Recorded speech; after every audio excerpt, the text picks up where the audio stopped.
I would like to test different audiences for my product. Okay. So should I create separate campaigns or ad groups for each audiences? Allocating budget on the campaign level, hesitate to create multiple ad groups within the same campaign because we don't know which budget will spend on all the ad groups equally to determine which audience is performing the best. Yeah, good question.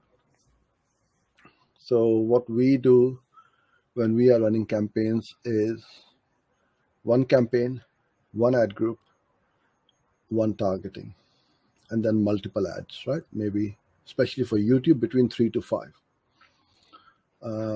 It's so much easier to just look at it because and the way we have our naming convention, just by looking at the campaign level, we can see which audiences we are targeting. We don't need to go into ad group level, and the workflow becomes much faster. Yes, you have to create more campaigns, but then on the other hand, you have to create more ad groups as well.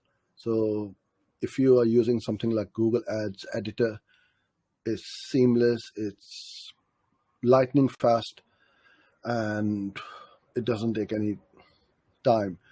The reason why we do this is what you just mentioned, that the budget, because one ad group, if you got 5 ad groups in the same campaign, one is going to cannibalize most of the budget. Google is going to throw more budget on one, and you will find the others aren't getting a look in. So from that point of view, yes, you separate those campaigns out, each with its own budget, let it run and see which one is performing or not performing. The ones which are not performing, switch them off. The ones which are performing, keep scaling. That's how we would do that.